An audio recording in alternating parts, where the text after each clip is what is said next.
She makes love just like a woman, but she breaks just like a little girl.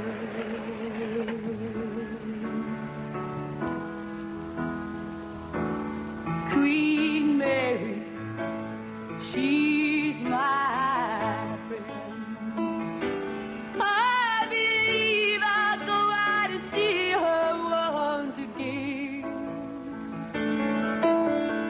Everybody's scared, baby can't be blessed, not until she recognizes that she's just like all the rest, with her fun, her amphetamine. Vous la connaissez bien, Ginny Gordon? Ça fait pas mal d'années que je suis un de ses fans. À la maison, j'ai tous ses disques. Et dès qu'elle passe quelque part, j'y vais. La réalité est tout à fait différente. Des pilules pour dormir, des pilules pour éviter de dormir, des pilules qu'elle fait descendre avec du vin, et en plus quelques tentatives de suicide sans compter un certain nombre de bides. Oui, je suis au courant. Et je comprends mal pourquoi. Pourtant, elle vaut le coup qu'on s'en occupe. Je le croyais aussi. Faites-moi plaisir, dame. Venez assister à une de ces répétitions. Assister à une répétition de Ginny Gordon n'est pas un plaisir, mais un régal.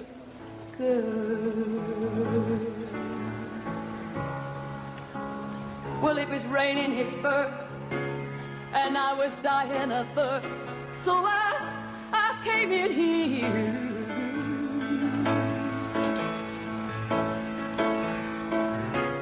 But this long time thirst hurts, and what's worse is this pain in here.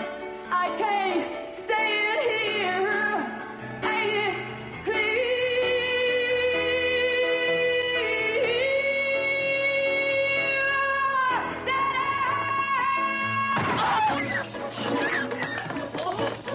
Du calme, Ginny, du calme, tu n'as plus rien à craindre. Ça va aller. J'ai eu peur. Absolument. Avec vous.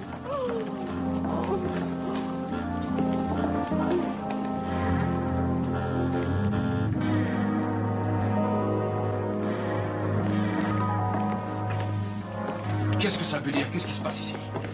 Elle a failli être tuée. On voit bien qu'il n'y a pas de traces d'usure sur la corde, alors comment est-ce tombé? Dan, habituellement, les sacs servent de contrepoids. Mais celui qui est tombé ne devait pas être utilisé. On dirait que le nœud s'est défait et qu'il est tombé comme ça. Si c'est la faute d'un de mes gars, je suis désolé. Ouais, je comprends, Charlie. Je n'aime pas ça. Tous ces gars sont des professionnels, et à ce titre, quand ils font un nœud, en principe, ils tiennent. Alors Elle serait morte si le sac lui était tombé sur la tête. Mike, je ne crois pas que ce soit un accident. Mais il faut prévenir la police. Non, il vaut mieux attendre d'en savoir plus. Vous connaissez les personnes qui l'ont emmené? Paul Denninger, son manager. Buddy Johnson, le chauffeur de Denninger. Et le dernier, ce pianiste Stewie Wilson. C'est Stewie Wilson?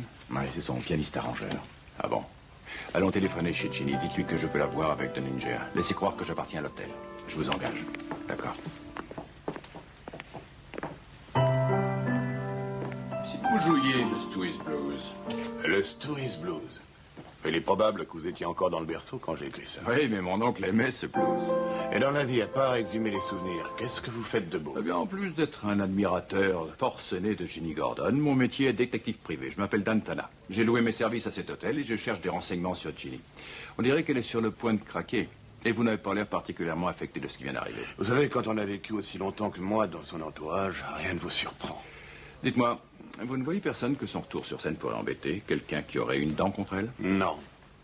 Mais demandez à son impresario, Paul Denninger. Il est probablement dans sa suite en ce moment. À vrai dire, je ne vois pas ce qui peut vous intéresser là-dedans. Je vous l'ai dit, je suis un admirateur forcené de Ginny Gordon.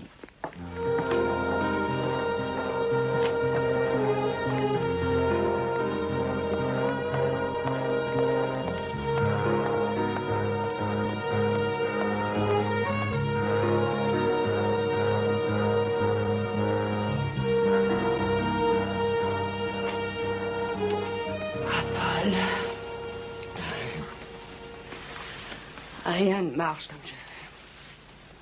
J'arriverai pas à m'en sortir. C'est perdu d'avance. Mais tu n'as jamais été meilleur. Oh, je suis déboussolée. J'oublie même les paroles de mes chansons. Je suis lamentable aux répétitions. Alors en public, t'imagines ce que ça va donner. Oh, vraiment, j'ai le trac.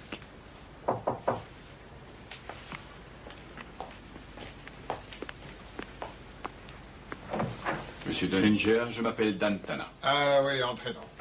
Jenny, voici Dan Tana, il fait partie de l'hôtel. Il est venu faire un tour pour savoir s'il y avait des problèmes. Bonjour. Bonjour. Disons que vous êtes une sorte d'éminence grise. Oh ben non, pas exactement. J'ai comme l'impression que je vais avoir 2 nourrices. Si je ne vous dérange pas, j'aimerais avoir une conversation avec vous. Je vous demande 2 minutes, hein, je suis à vous. Paul. Profitez-en pour faire connaissance, hein, je reviens tout de suite. Pour faire connaissance, quoi de mieux qu'un verre à la main? Buddy, voici Dan. Dan Tana. Bonjour. Buddy Johnson. Vous voulez un apéritif? Non, merci, c'est encore un peu tôt pour moi. Ah bon? Pas pour moi. Il paraît qu'on n'est pas complètement alcoolo tant qu'on boit qu'après le coucher du soleil. J'ai la vue qui baisse, car je croyais qu'on était en plein jour. Mais mon fuseau, c'est Greenwich.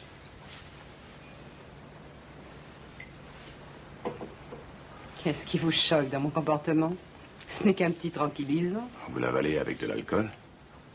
Il y a quand même des risques. Je préfère afficher mes mauvaises habitudes dès la première rencontre. Allons plutôt sur la terrasse.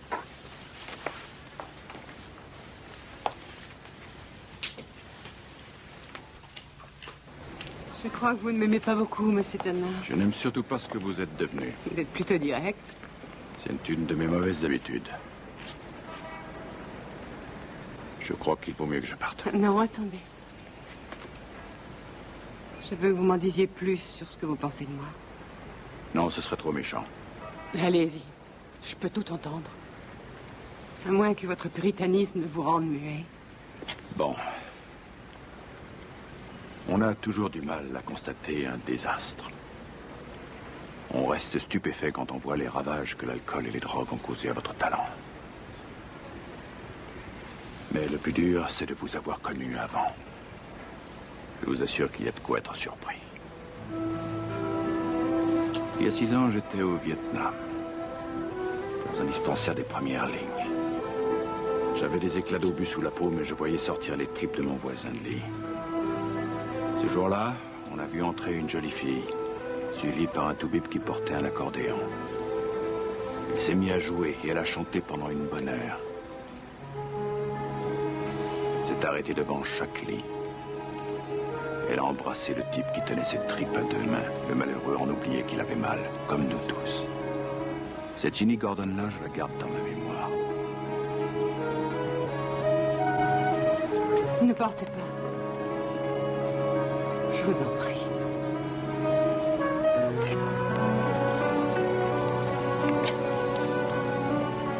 Je voudrais m'excuser de m'être conduite comme une enfant gâtée.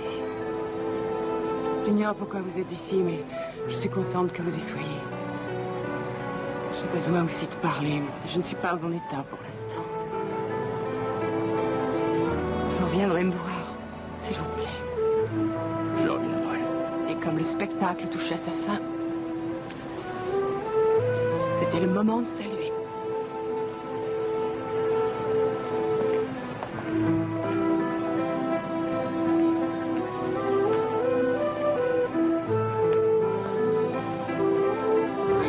Déjà mis au courant. Il paraît que vous avez besoin de renseignements. Alors allez-y. Voyez-vous quelqu'un à qui le retour de Ginny sur scène puisse déplaire, sans parler des petites jalousies de Starlet, évidemment, mais plutôt de quelqu'un qui irait jusqu'au meurtre pour se débarrasser d'elle? Attendez, vous parlez de quoi exactement? Je parle des choses troublantes qui se sont passées ici. Parce que si le sac était tombé sur elle, tout était terminé. Il fallait donc des raisons sérieuses pour en arriver là. Ça mérite réflexion. Maintenant que j'y pense, il n'y a qu'une personne qui me vienne à l'esprit. Walter Melford, son ex-mari. L'éditeur musical? Lui-même, il a découvert Ginny à Nashville. Et c'est lui qui l'a lancé du premier disque au dernier gala. Et puis, une fois célèbre, il a voulu qu'elle lâche tout. Pourquoi? Je l'ignore. Peut-être de l'égocentrisme. Je pense qu'il n'aime pas être dépassé par sa femme. Après 7 ans, leur mariage a battu de l'aile. C'est le genre de gars qui a la rancune tenace? Oh, dans le milieu du disque, il n'avait pas la réputation d'un tendre. Il a la rogne dangereuse et le coup de poing facile. Jenny en a encore des cicatrices souvenirs.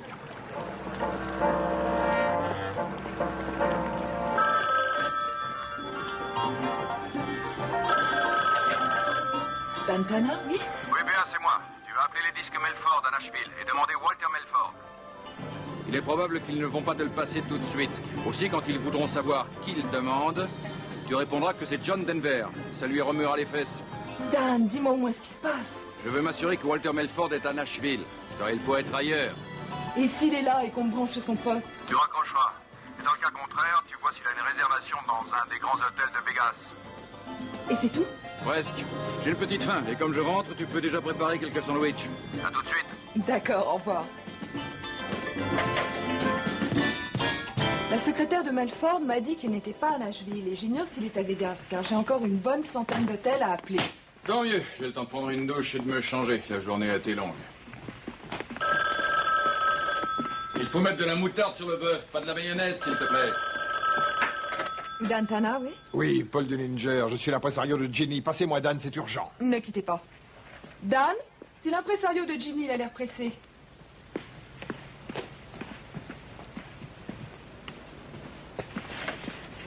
Tana, Dan, c'est Ginny, elle a disparu. j'arrive tout de suite.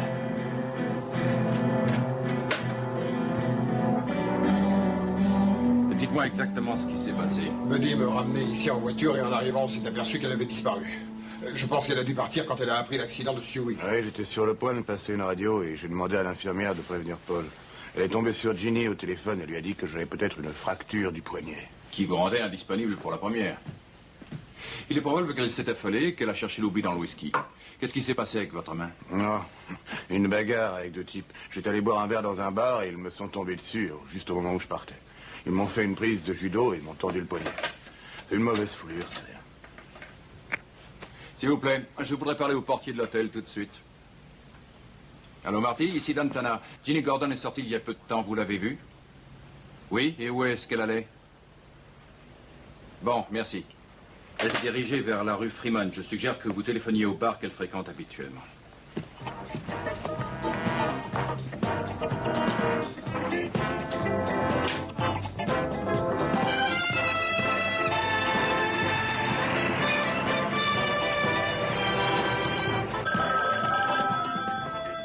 Dantana?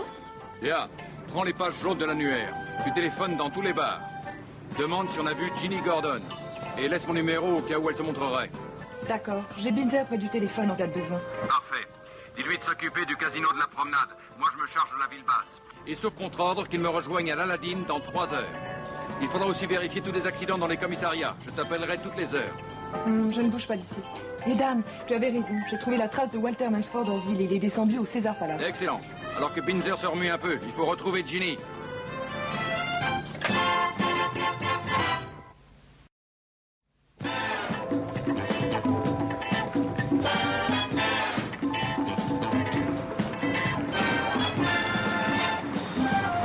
Binzer, Ah bon? tu as du nouveau? Bah non, on l'a vu nulle part, dans aucun casino du coin. Ouais, c'est inquiétant. On va chercher encore Tu longtemps. sais ce qu'on la trouve? Ça me fait plaisir.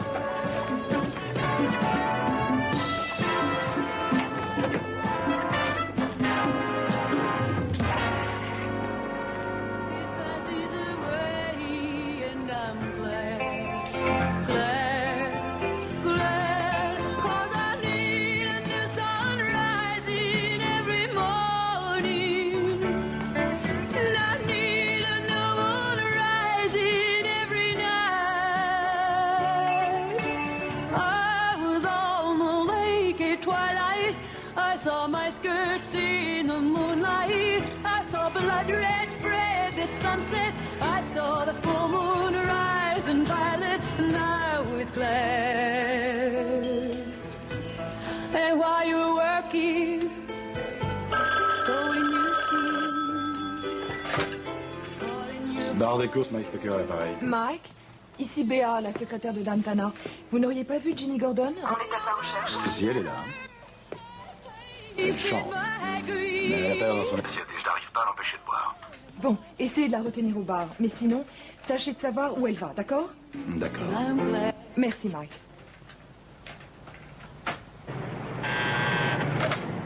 Tana, Dan, Ginny est au bar des courses. c'est comme si j'y étais. and I'm glad, glad, glad, 'cause I need a new sunrise in every morning, and I need a new moon rising every night.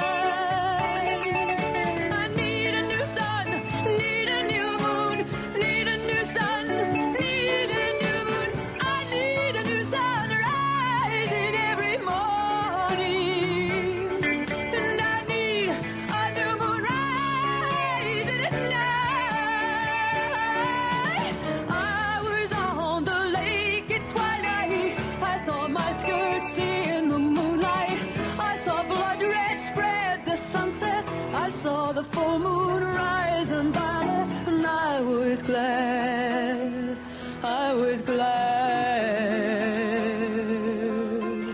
Oh.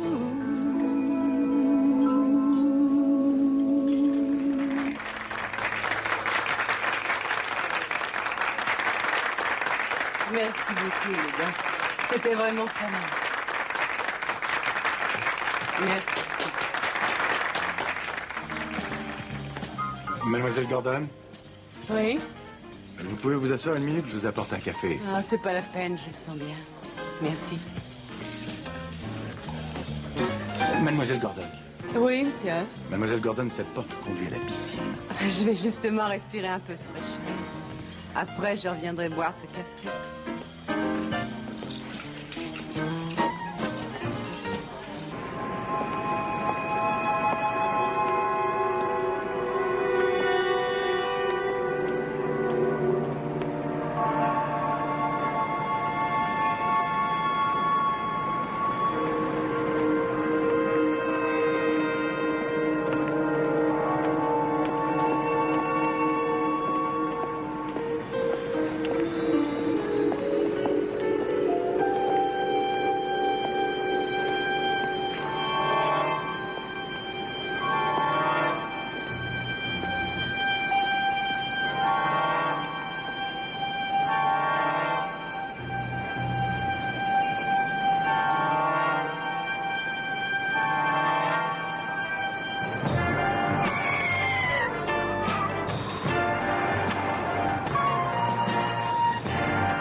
Mike, Oui. où est-elle? Près de la piscine, elle a besoin d'oxygène.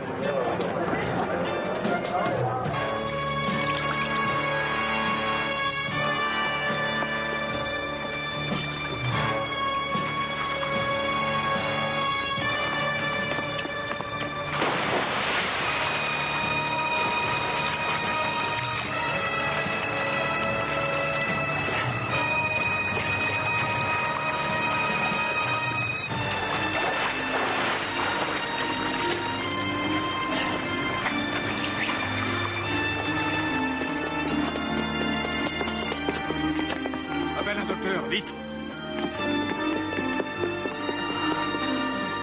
C'est ça, respirez, Jimmy. Ça va aller. Voilà, ça va aller mieux. Respirez.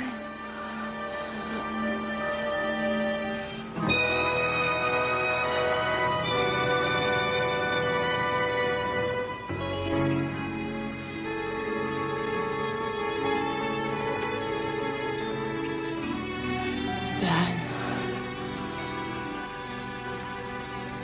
Merci. Reposez-vous.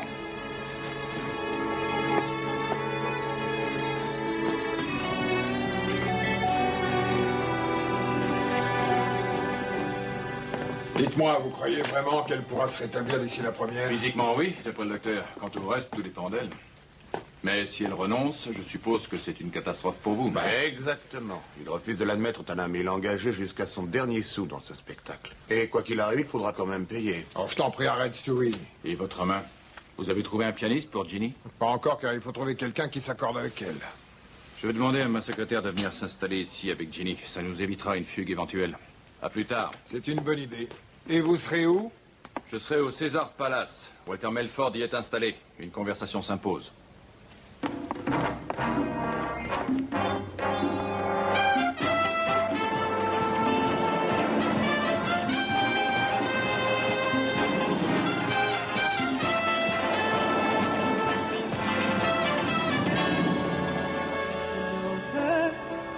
You know she's desperate. If you know her, you care that she cries. Dis-leur ce que tu voudras, mais en tout cas, je ne veux pas être dérangé. Don't betray her, 'cause she'll leave you hanging high and dry. Would you Qu'est-ce que vous voulez? Eh bien, je m'appelle Dan Tana, je m'occupe d'enquête privée et j'aimerais voir Monsieur Melford, si possible. Monsieur Melford ne peut être dérangé pour l'instant. Si vous voulez dire de quoi il s'agit, je lui en ferai part. Ah non, vous voyez, il s'agit d'une affaire personnelle. Écoutez, si vous avez une carte, donnez-la moi, je la remettrai à Monsieur Melford qui vous rappellera. Il n'y a pas moyen de le voir pour l'instant. Ah, pas moyen. Pas moyen. Eh bien, dans ces conditions, je vais vous laisser ma carte. Merci de la lui donner. Demandez à Monsieur Melford de prendre contact. Mais...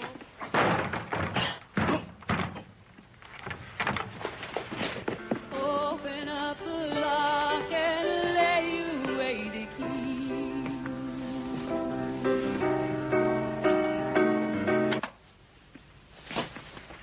Mais qui êtes-vous? Je m'appelle Tana et je suis détective privé. Je suis venu vous poser des questions. Vous allez sortir d'ici. Asseyez-vous! Mais qu'est-ce que c'est que cette histoire de fou?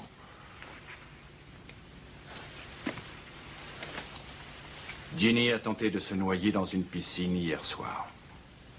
Elle s'en est tirée? Aujourd'hui, elle va mieux. Une étrange série d'accidents l'a poussée à ça. Quel est le rapport de tous ces accidents avec moi? C'est justement ce que je cherche, Monsieur Melford. Mais c'est ténébreux ce que vous dites en ce moment! Vous étiez son garde-chourme. Elle n'aurait jamais osé lever le petit doigt sans votre approbation. Un jour, elle a fini par en avoir marre et ça vous est resté en travers de la gorge. Ah, écoutez, j'aime toujours Ginny, elle le sait. Alors jamais je ne lui ferai du mal. Vous pouvez lui demander. Vous n'avez pas dit pourquoi vous étiez revenu ici.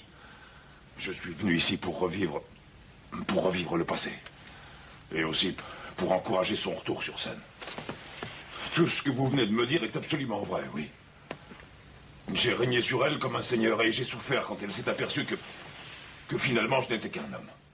Mais j'ai toujours sauvegardé ses intérêts. On a essayé 2 fois, mais nos caractères s'opposaient trop. Pourtant, nous avions une estime réciproque. Ce n'est pas ce qu'on m'a dit. Oui, je sais. J'ai une méchante humeur et la pire des réputations. Oh, justifiée peut-être. Mais je n'aurais jamais touché à un cheveu de Ginny. Alors, qui vous a parlé de moi? Son impresario? Alors laissez-moi vous dire un mot de Paul Denninger. Il la faisait travailler comme une esclave. Aucune pitié pour sa fatigue. Avec lui, la seule devise, c'était marche ou crève. Elle n'a rien fait depuis 3 ans. Elle est restée à sa charge financièrement. Il s'est endetté jusqu'au cou pour sa rentrée. À notre seconde expérience avec Ginny, elle avait connu un succès retentissant dans tout le pays. Et sur chaque disque vendu, elle était propriétaire des droits d'auteur. Les royalties qu'elle pouvait en attendre la mettaient à l'abri du besoin pour ses vieux jours. Mais c'est devenu pour elle dur après notre séparation. Il lui fallait de l'argent. Alors elle a revendu la totalité de ses droits à la société Paul, qui regroupe 2 actionnaires, Paul et Stewie. Les voilà à l'abri du besoin pour leurs vieux jours.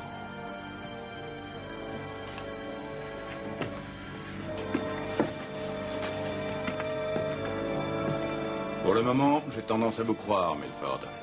Mais si je m'aperçois que vous m'avez fait prendre des vessies pour des lanternes, je ne vous oublierai pas.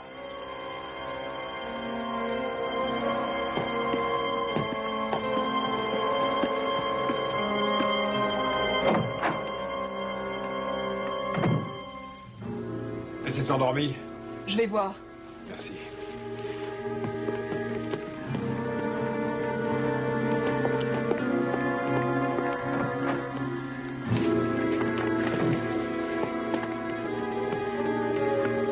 Tana qui l'a fait surveiller jour et nuit, ça complique les choses. On n'a plus beaucoup de temps d'ici la première. S'il reste dans nos jambes, je vois mal comment on pourra s'en sortir. Il n'y a plus qu'une solution. La tuer. Tu es complètement fou. Non. Puisque sa mort aura l'air d'un suicide. Elle a bien essayé la nuit dernière. Elle va réussir cette nuit.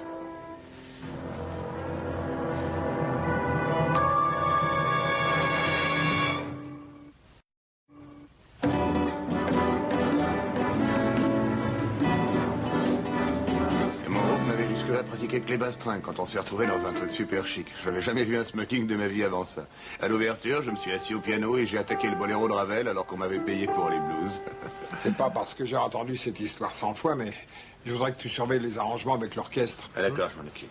Quant à Béa, si elle allait voir si Ginny est endormie, je me sentirais mieux. D'accord. Tu sais, je crois qu'on devrait retirer le rock du programme et ne mettre que des blues. Ce serait sûrement moins fatigant pour Ginny. Ouais, c'est une bonne idée. Elle est endormie. Tant mieux.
Allez, Ginny, mon petit. C'est ton médicament. Faut le boire. Voilà. Bois jusqu'au bout, Ginny, jusqu'au bout. Eh bien.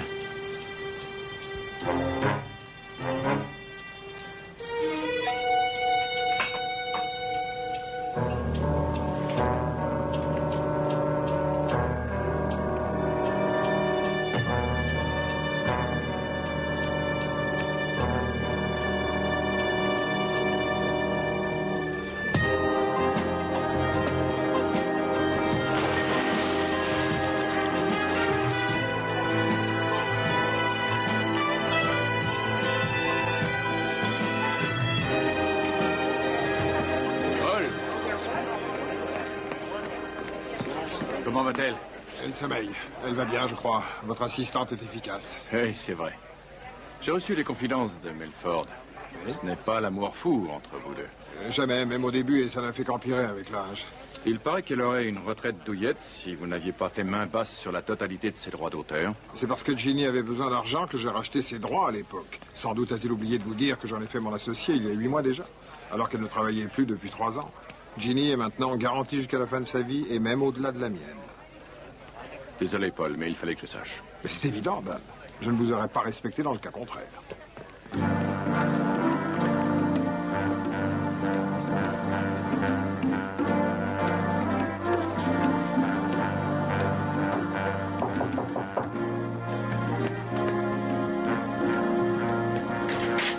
Bonjour, ça avance? Non, je suis dans une impasse. Je serais étonné que Melford ait bluffé. J'ai horreur de ça, mais je dois le faire. Mais de quoi tu parles? Melford insiste pour que j'interroge Ginny à son propos. Avec ce qu'elle vient de traverser, ça m'ennuie de remuer le passé. Elle est toujours endormie? Elle l'était, mais on peut aller voir.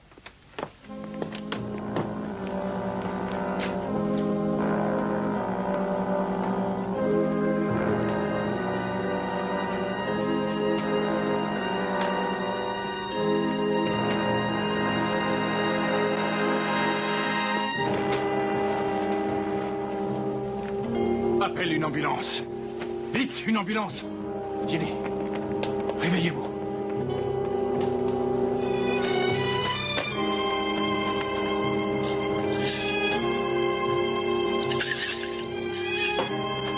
Allez, réveillez-vous. Réveillez-vous. Allez. Allez, réveillez-vous, Ginny. Ginny, allons. Il faut vous lever. Allez, debout. Il faut marcher. Ginny. J'ai pas fait exprès. Je ne sais plus. Je rêvais.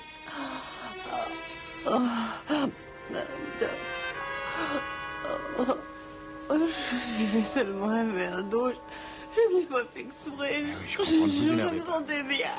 Non, je comprends. Je sais, Ginny. Je sais bien que c'est vrai. Je sais bien que c'est vrai. Oh, c'était comme un cauchemar. Oui, il faut dormir maintenant. C'était comme si je voulais essayer de revenir. J'essayais, mais c'est fini. Je ne chanterai plus jamais. Essayez de dormir. Oh. Il faut que vous dormiez, Ginny. Oui, je dors.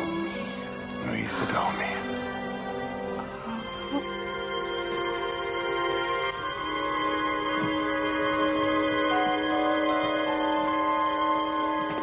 Mais je crois qu'elle dit vrai. J'ignore pourquoi, mais je crois que c'était un accident. On l'a peut-être forcé.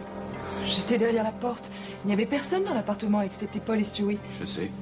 Mais depuis le commencement, je me suis posé 2 questions. La première, qui profiterait de son abandon? Personne. A-t-elle des ennuis? Je ne crois pas. Alors il y a peut-être une 3e question. Qui profiterait de sa mort?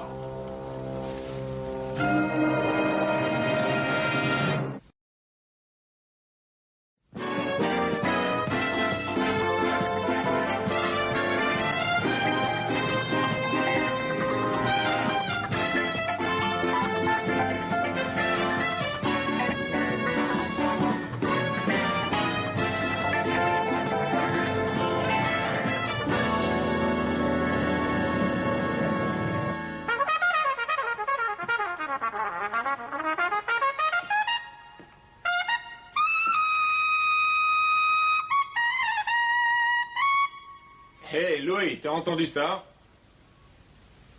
Cette pièce a la meilleure acoustique de toute la ville. Je suis d'accord, Louis. Et la meilleure trompette aussi. Dan, vous en Salut, connaissez Doc, un comment bout, ça hein. va? Pas mal, mon vieux. Oh, je me lasse pas de venir m'écouter dans cette pièce. Tu sais, j'ai toujours rêvé de pouvoir m'éclater dans une salle pareille. Alors, parfois, pour entretenir mon rêve, je m'assois ici, pour pousser la goualante du trompettiste solitaire, mais talentueux, histoire de me rassurer moi-même. Salut, Doc. J'ai besoin de vous. Je crois que vous avez votre propre société d'édition. Puisqu'il est Barclay à la sienne, pourquoi pas moi? C'est vrai. Et qu'est-ce qui se passerait si vous mouriez demain?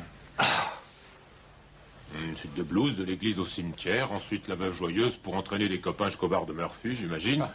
Mais attendez une minute. Pourquoi vous me demandez ça? Simplement pour savoir si, dans ce cas, vous pensez que les ventes de disques chuteront. Oh, pas nécessairement. Elles pourraient même se développer. Il arrive que certaines vedettes gagnent plus d'argent après leur mort qu'elles n'en ont gagné de leur vivant. C'est le culte du fantôme, mais dans ce milieu, c'est la tradition. D'ailleurs, ces pratiques avaient déjà commencé du temps de Rudolph Valentino. Et ça continue avec James Dean et même Judy Garland. Presley. Ouais, exactement ça. Vous savez, tous ceux qui ont acquis les droits de distribution ne se privent pas de repasser les vieux films ou de relancer les tubes des vedettes disparues. Puis naturellement, la chirurgie esthétique se régale, parce que les interprètes, elles vont jusqu'à se mettre dans la peau des idoles qu'elles imitent.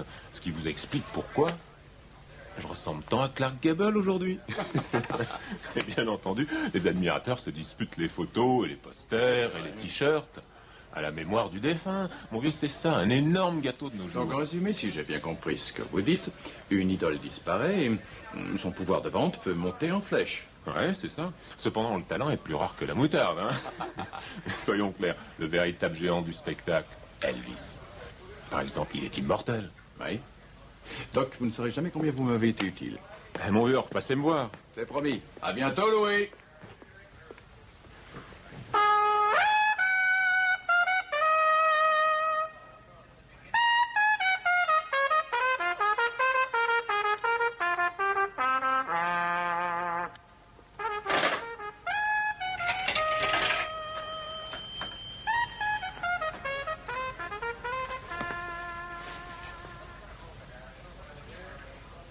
Ginny Gordon, s'il vous plaît. Allô, oui, j'écoute. Béa, comment va-t-elle? Physiquement, comme ci, comme ça. Émotionnellement, elle est secouée. Oui. Bon, écoute, il faut que tu la sortes de cet hôtel. Emmène-la chez moi, je vous y attendrai toutes les deux. Dans son état, elle est intransportable. Écoute, fais-moi confiance, tu auras toutes les explications tout à l'heure. Elle doit quitter l'hôtel, c'est important. Bien entendu.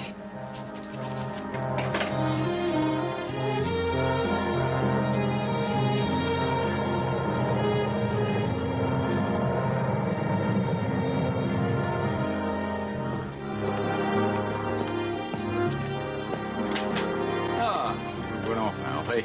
Bonjour. Vous allez mieux? Avant de vous répondre, je préfère me rafraîchir. D'accord, montre-lui le chemin. Je vous accompagne. Merci. Vous trouverez des serviettes dans le deuxième tiroir. Merci. Tu sais qu'il y a des moments où on a la conviction d'avoir raison et où on voudrait avoir tort. Je viens de ces moments-là. Je ne comprends pas bien. Je ne crois pas aux revenants, ni que Ginny soit persécutée par un fantôme. Je ne crois pas non plus qu'elle soit poursuivie par la guigne. Et je refuse de croire que les accidents qui se sont produits soient vraiment des accidents. Et Ginny n'a jamais tenté de se suicider. Et attends une minute, j'étais présente sur les lieux. Et il n'y avait personne d'autre dans la chambre. Oui, mais tu as bien dit que Stewie était allé dans l'autre chambre. Et cette chambre donne accès à la terrasse qui communique avec toutes les chambres.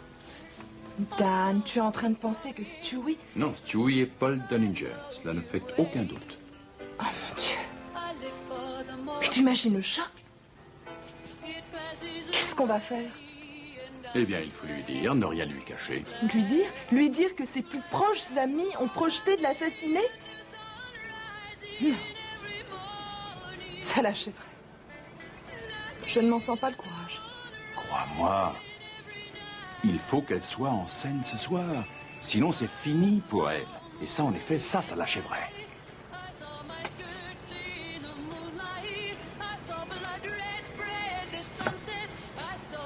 Alors, qu'est-ce que je dois faire? Pour l'instant, tu écoutes.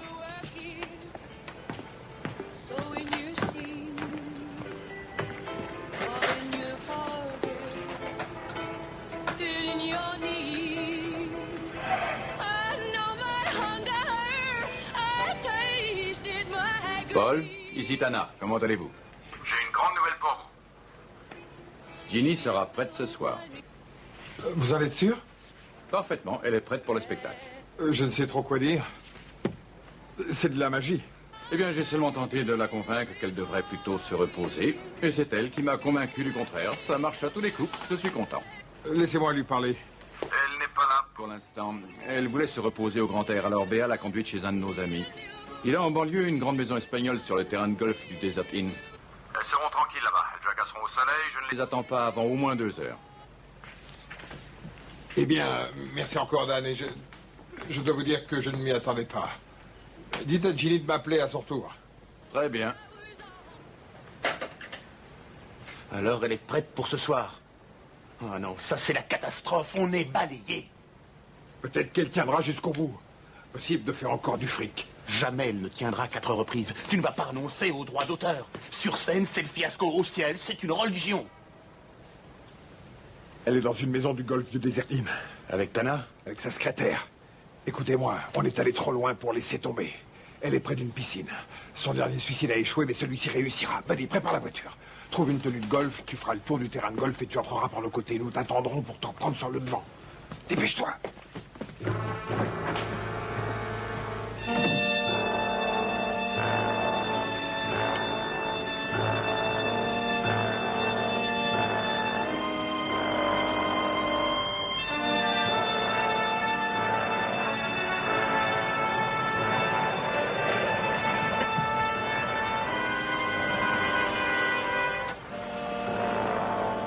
Vous êtes sûr que c'est bien là? En style espagnol, il n'y a que cette maison sur le terrain de golf.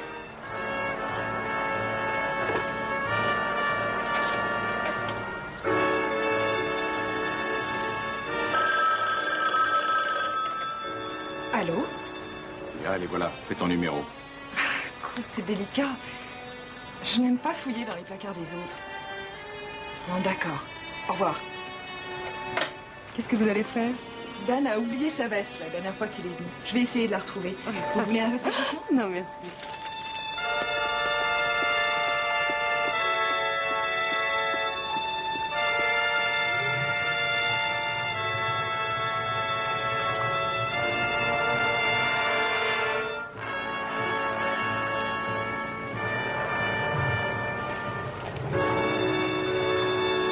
Je trouve qu'il en met du temps. On se calme, s'il te plaît, Buddy. Connais son boulot, il va plus tarder.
Où est passé Buddy?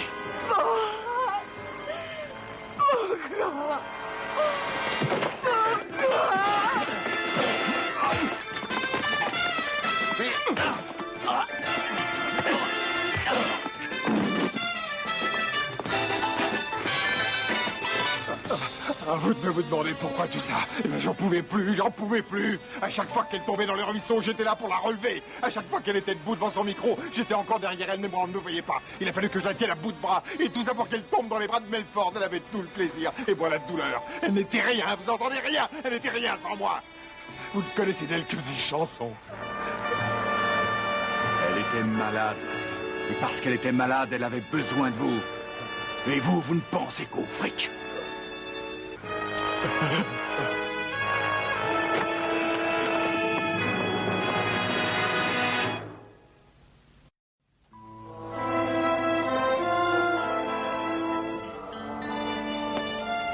C'est impossible.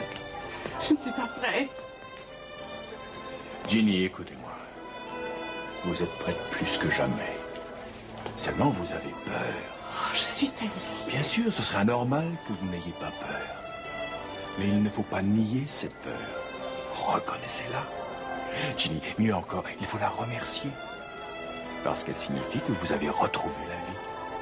Et que vous êtes prête. Vous croyez? J'en suis sûr. Ginny, vous n'êtes pas n'importe qui. Toute la salle vous espère et vous aime. Alors il faut y aller.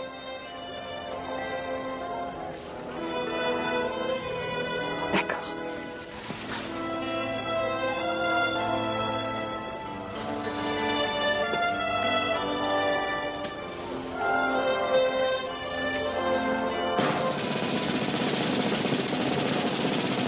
Mesdames et messieurs, le Désertine est fier de vous présenter Mademoiselle Ginny Gordon.